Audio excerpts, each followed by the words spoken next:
आणि तुझी बहीण खोटी ठरली. तिने हे घर सोडायचं. ए रम्या, नंदिनी हे घर का सोडेल? आणि तू कोण आहेस? हा, नंदिनी इथून हलायचं नाही. पाच जीवा, अरे असे कसे भागता आहात तुम्ही? तुमच्या आत्यावर हिने नको नकोचे खोटे नाटे आरोप केले, तरी तुम्ही तिचीच बाजू घेताय. ती सिद्ध करणार होती ना की तिला लग्नातून आईने किडनॅप केलं होतं? ती सिद्ध करू शकली का? नाही. खरं तर तिने आईवर जेव्हा हे असले आरोप केले होते ना, तेव्हा तुम्ही दोघांनी स्वतःहून तिला घराबाहेर काढायला होतं. तेव्हा तुम्ही दोघांनी काहीच केलं नाही. आणि आता सिद्ध झालंय की ही खोटी आहे, तरी सुद्धा तिला घराबाहेर जाऊ नको म्हणते. कमाल आहे तुमची. जाऊ दे करम्या, उगाच शब्दाला शब्द वाढवू नकोस. कदाचित आत्या म्हणून मीच कमी पडले असेल ना माझ्या भाच्यावरती माया करायला. जीवा, पार, विक्रम, या मुलीला घरात ठेवायचं का नाही ठेवायचं हा तुमचा प्रश्न आहे. या बाबतीत मी काहीही बोलणार नाही. यापुढे फक्त एकच सांगेन, यापुढे माझ्यावरती हे असले जीव घेणे आरोप नका करू. रम्या म्हणत असते, काय हे 24 तास दिले आहेत ते उलटून गेलेले आहेत, त्यामुळे आता नंदिनीला घर सोडून जायची वेळ आलेली आहे. नंदिनी आत्ताच्या आत्ता घरातून निघून जा.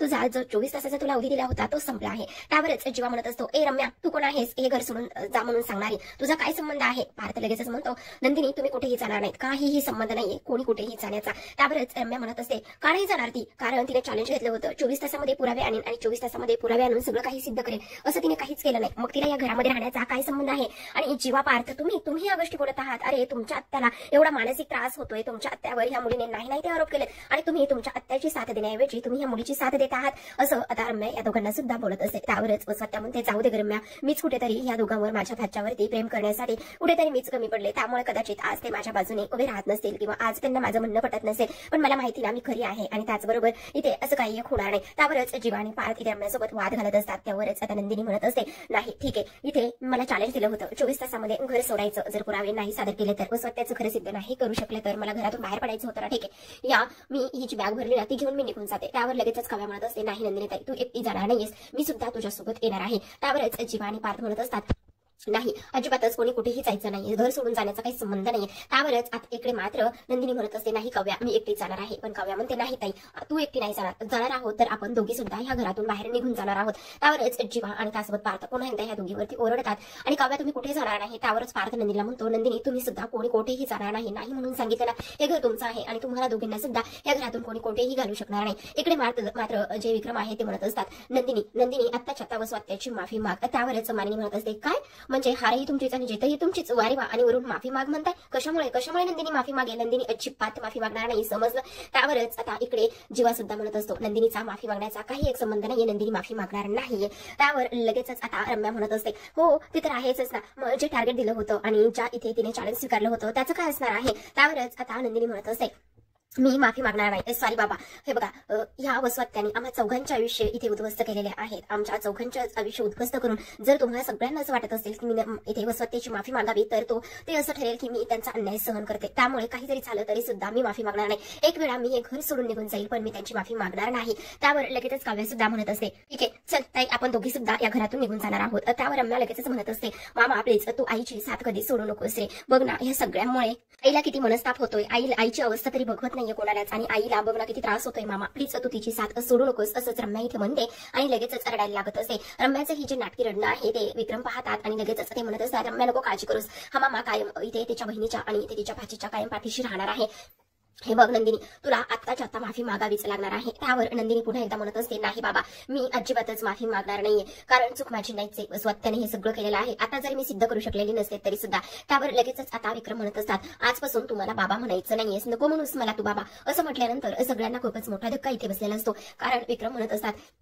आणि त्यावरच आता नंदिनी म्हणते, ठीक आहे मग मी घर सोडून निघून जाते. पण इकडे काव्या आणि त्याचबरोबर सगळेजण तिला थांबवण्याचा प्रयत्न करतात, पार्थ, जीवा. त्यावरच विक्रम म्हणत असतात, सगळ्यांना ओरडतात आणि म्हणतात, एक मिनिट, कुणी कुठेही घर सोडून जाणार नाहीये. आणि काय ग नंदिनी आणि काव्या, तुम्हा दोघींना या घरातून बाहेर जायचंय? तुम्हाला हे देशमुखांचं घर सोडून जायचं आहे का? त्याची काही एक गरज नाहीये. आणि त्याचबरोबर तुम्ही देशमुखांच्या सुना आहात ना, मग घर सोडून जायचा काही एक संबंध नाहीये. पण इकडे मात्र नंदिनी तेच म्हणत असते, मी माफी मागणार नाहीये, कारण माझी काही चूकच नाहीये, तर मग मी माफी का मागू, असा इथे तिचा प्रश्न पडलेला असतो. आणि त्यावरच आता इकडे वसवत्या नाटकीपणानेच ह्या दोघींच्या समोर येते.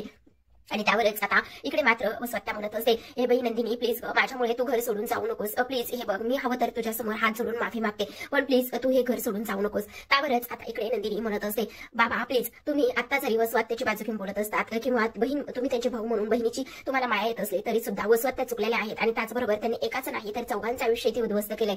नाही ते आरोप माझ्या आई बाबांवरती लावले गेलेले आहेत, त्यामुळे मी एवढ्या सहजासहजी त्यांना कधीच माफ करणार नाही असंच आता नंदिनी म्हणत असते. त्यावर काव्या म्हणते, नंदिनी ताई तू अजिबातच घाबरू नकोस, मी कायम तुझ्या बरोबर आहे. त्यावरच आता इथे वाद सुरू असतात, सगळेजणच आपापल्या परीने बोलण्याचं काम करत असतात. इकडे मात्र स्वतः म्हणत असते, नाही प्लीज तुम्ही कोणीही कसंही भांडू नका, प्लीज मानिनी आणि विक्रमने हे घर बांधून ठेवण्यासाठी खूप कष्ट घेतलेले आहेत आणि खूप प्रेमाने विक्रम आणि नंदिनीने हे घर बांधून ठेवलेलं आहे. मी आतापर्यंत ह्या घरामधील सगळ्यांच्या भल्याचा आणि सगळ्यांच्या हिताचाच विचार केलेला आहे, सुखाचा विचार केलेला आहे, त्यामुळे माझ्यावरती असे आरोप मी सहन करू शकणार नाही. हवं तर नंदिनी मी तुझी बाई माफी मागते, पण प्लीज हे घर सोडून जाऊ नकोस. आता हे वसवात्याचं नाटक जे आहे ते इथे जीवा पार्थ आणि त्याचबरोबर इकडे काव्या नंदिनीला दिसत असतं, पण यांच्याकडे ठोस पुरावे नसल्या कारणाने ही लोक फारसं काही बोलू शकणार नसतात. आता लगेचच इकडे दुसऱ्या बाजूला वसवात्या नाटकीपणाने माफी मागितलेली असते. रम्या तिला सावरण्याचं काम करते आणि वसवात्या नाटकी रडतच असते. इकडे आता विक्रम म्हणत असतात, बघितलंस ना ही माझी बहीण आहे आणि अक्षरशः तुझे हात जोडून माफी मागते आणि तरी सुद्धा तू तिच्यावरती अशा आरोप करत आहेस नंदिनी, हे किती चुकीचं आहे,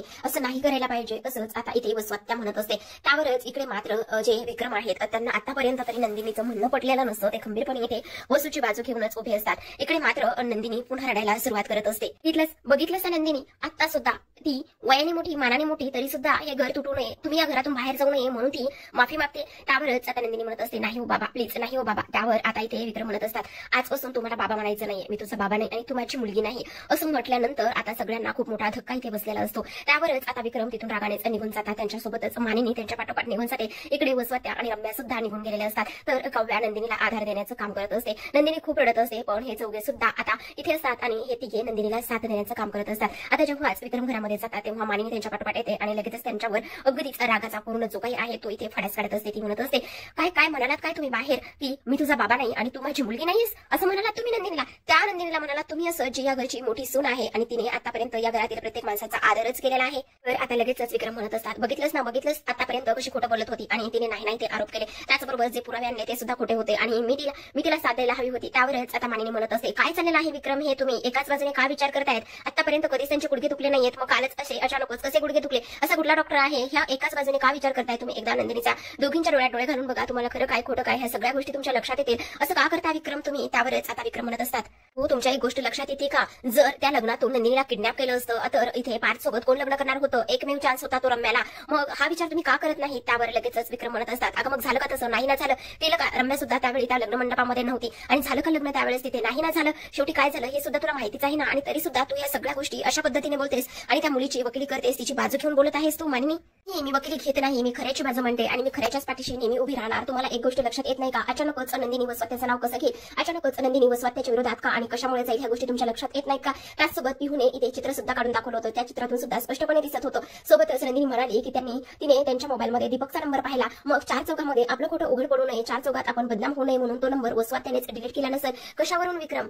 काय हो विक्रम, अचानकच कुठून आला होता डॉक्टर आणि डॉक्टरचं नाव सांगून त्या दीपकलाच भेटायला गेल्या नसतील? हे कशावरून सांगा ना, विचार करा जरा थोडं तरी. एका बाजूने विचार न करता दुसरी सुद्धा बाजूने ते समजून घ्या आणि त्या बाजूने विचार करा ना. त्यावर विक्रम म्हणत असतात, मानिनी हे बघ मानिनी, तू उगाच नाही त्या गोष्टी आणि नाही ते इथे बोलू नकोस प्लीज मानिनी, माझं ऐकून घे. पण आता मात्र ती म्हणत असते, तुम्ही जरी तिची साथ सोडली असली तरी सुद्धा मी तिच्या पाठीशी खंबीरपणे उभी राहणार आहे. त्यावरच आता विक्रम चिडतात आणि म्हणत असतात, जा तुला जे काही करायचं आहे ना ते तू कर.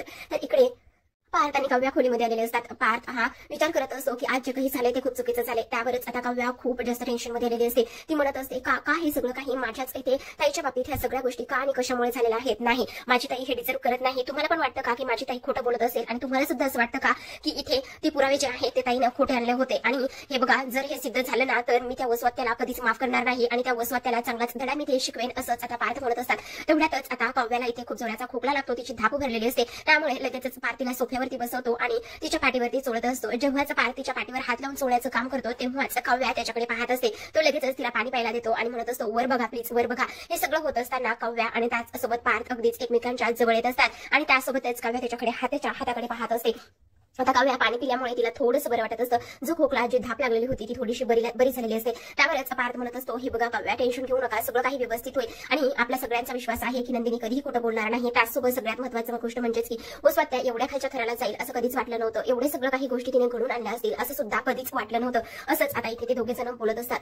त्यावर काव्या म्हणत असते, आज त्याच नंदिनी ताईवर खूप अन्याय होतोय पार्थ, त्यामुळे मला खूप जास्त अस्वस्थ वाटते. त्यावरच पार्थ म्हणतो, पण माझा विश्वास आहे, माझा भाऊ तुमच्या बहिणीला कधीच एकटा पडू देणार नाही.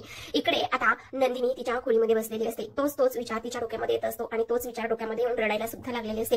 तेवढ्यातच तिथे जीवा येतो आणि जीवा तिला सावरत असतो, आधार देण्याचं काम करत असतो.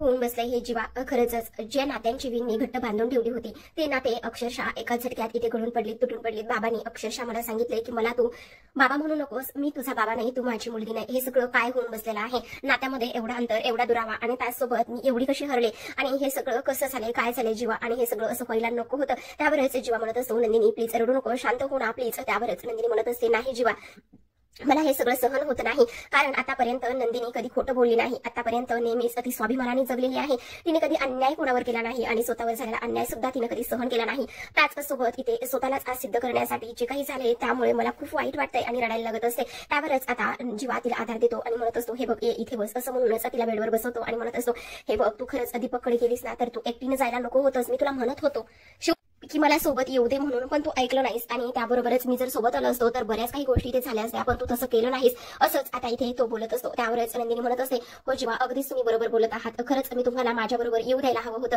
आणि दीपकने तिथे सगळं काही मला सांगितलं होतं, पण तो एका क्षणात त्याने सगळं कसं बदललं आणि त्यासोबत त्यांनी खोटी साक्ष का दिली हे मला नाही कळत आहे. कारण इथे त्यांनी मला सगळं सत्य सांगितलं होतं आणि वसवात्या इथे मोकाट फिरतायत, त्यांना सुद्धा शिक्षा झाली पाहिजे, एकटाच मी काही शिक्षा भोगतोय असं सुद्धा तो इथे बोलला होता. ह्या सगळ्या गोष्टी त्यांनी इथे बोलून सुद्धा आज असं झालेलं आहे. जीवा मला खूप वाईट वाटते आणि त्यावरच जीवा नंदिनीला आधार देत असतो. तरच आता जीवाने तिला समजवलेलं असतं आणि तो म्हणत असतो, हे बघ काळजी करू नको, सगळं काही व्यवस्थित होईल आणि सगळ्यात महत्त्वाची गोष्ट म्हणजेच की तू विश्वासात घेऊन मला सगळं सांगायला हवं होतंस. त्यावरच आता नंदिनी म्हणते, खरंच माझं जरा चुकलंच, मी सगळ्या काही गोष्टी इथे तुम्हाला सांगायला हव्या होत्या, पण आता इथे जीवा म्हणत असतो, मला असं वाटतंय की तू पुन्हा एकदा माझ्यावर विश्वास ठेवू की नको असा विचार केला असेल आणि त्यामुळेच कदाचित तुला असं वाटलं असेल की मी पुन्हा एकदा जर विश्वास ठेवला तर तुझ्या हाती निराशाच लागेल. पण एक गोष्ट लक्षात ठेव, नाही पार्टनर म्हणून, नाही मित्र म्हणून, पण कमीत कमी एक रूममेट म्हणून तरी तुम्हाला इथून पुढे सगळ्या गोष्टी सांग, सगळं काही मनातलं सांग आणि तू काळजी करू नकोस, तुला हा जीवा कधीच एकटं पडू देणार नाही आणि हरू सुद्धा देणार नाही. त्यावर नंदिनी लगेचच म्हणत असते, जीवा, पण मला असं वाटतंय की आता मला बाबा कधीच मुलगी म्हणणार नाहीत का आणि त्याचबरोबर मी बाबांना बाबा कधीच म्हणू देणार नाही का, त्याचबरोबर त्यांचा माझ्यावर असलेला राग कधीच जाणार नाही का जीवा, मला त्याच गोष्टीचं जास्त वाईट वाटते. त्यावरच जीवा म्हणत असतो, नंदिनी प्लीज काळजी करू नकोस आणि त्यामुळे सगळ्यात महत्त्वाची गोष्ट म्हणजेच की इथे तू एक गोष्ट लक्षात ठेव, बाबांचा जो राग आहे ना तो जास्त दिवस आणि जास्त वेळासाठी राहत नाही. बाबा आता जरी चिडलेले असले तरी सुद्धा तू इथे अजिबात काळजी करू नकोस आणि त्याहूनही सगळ्यात महत्त्वाची गोष्ट म्हणजेच की हा जो जीवा आहे ना तो तुझ्या कायम सोबत राहील आणि तो तुला कायम साथ देईल. असंच आता इथे जीवा नंदिनीला बोलत असतो. इथून पुढे तरी सगळ्या गोष्टी मला तू इथे क्लिअर सांगत जा आणि सगळ्यात महत्त्वाची गोष्ट म्हणजेच की तू थोडीशी फ्रेश हो, मी तुझ्यासाठी काहीतरी खायला घेऊन येतो. त्यावरच ती म्हणत असते, नाही जीवा प्लीज, मला आता काहीच नको. त्यावर तो म्हणत असतो, अगं चकाचक बाई, जसं तू माझ्यासाठी काहीतरी घेऊन आली होतीस, माझ्यासाठी करत असतेस, तसंच मी तुझ्यासाठी सुद्धा थोडंसं काहीतरी खायला घेऊन येतो, तुला थोडंसं बरं वाटेल. त्यावरच नंदिनी म्हणत असते, नाही जीवा प्लीज, मला आता काहीच नकोय, मला आता थोडासा स्वतःचा वेळ हवा आहे. त्यावरच तो म्हणत असतो, पण हे बघ खायला नाही म्हणू नये चकाचक बाई, मला असं वाटतंय की तू थोडंसं खाऊन घ्यावंस. त्यावरच इथे तो म्हणत असतो, हे बघ जास्त टेन्शन घेऊ नकोस आणि इथून पुढे सगळ्या गोष्टी तू इथे माझ्याशी बोलशील, मला शेअर करशील, असंच जीवाने नंदिनीला सांगितलेलं असतं आणि दोघं सुद्धा एकमेकांकडे पाहतच असतात. आज इथे जीवाने नंदिनीची खूप छान समजूत घातलेली असते, त्याचबरोबर तिला साथ दिलेली असते आणि त्याचबरोबर तिचं जे दुःख आहे आणि सगळ्यात महत्त्वाची गोष्ट म्हणजेच की इथे मी तुला कधीच हरू देणार नाही ह्या सुद्धा गोष्टी आता इथे जीवा बोललेला असतो. नंदिनीने स्पष्टपणे खाण्यासाठी नकार दिलेला असतो आणि तेव्हाच आता जीवा म्हणत असतो, ठीक आहे काही लागलं तर मला नक्कीच सांग, मी आहे बाहेर, असं म्हणून तो तिथून निघून जातो. त्यावरच नंदिनी मनाशीच बोलत असते, एवढं सगळं कसं झालंय अचानकच, एवढ्या सगळ्या गोष्टी कधी बदलल्या आणि कसं झालंय एवढं सगळं अचानकच, दीपकने त्याचं म्हणणं कसं बदललंय आणि वसवात्याने एवढे सगळे पुरावे कसे नष्ट केलेत, कसं झालंय हे सगळं अचानक मला कळत नाही. त्यावरच बाहेर वसवात्या आणि रम्या उभ्या असतात आणि त्यावरच वसवात्या आतमध्ये येताच म्हणत असते, मी सांगते ना हे सगळं कधी कसं आणि कुणी केलेलं आहे आणि असं म्हणूनच त्या दोघी सुद्धा नंदिनी समोर येऊन उभ्या राहतात. आणि त्यावरच आता दोघी आतमध्ये येतात. रम्या लगेचच दाराला कडी लावते आणि दाराला कडी लावल्यानंतर नंदिनी समोर त्या उभ्या असतात. कशा पद्धतीने त्यांनी तो प्लॅन केला, कशा पद्धतीने दीपकला त्यांनी त्यांच्या बाजूने वळवलं, हे सगळं काही रम्या आणि वसवात्याने सांगितलेलं असतं. तुम्हाला हा व्हिडिओ आवडला असेल तर लाईक करा, शेअर करा आणि चॅनलला सबस्क्राईब करा. बेल नोटिफिकेशन ऑल वर सेट करा जेणेकरून सगळ्या नव्या व्हिडिओच्या अपडेट्स तुम्हाला मिळतील. तुमच्या प्रतिक्रिया आणि कमेंट्स नक्की कळवा.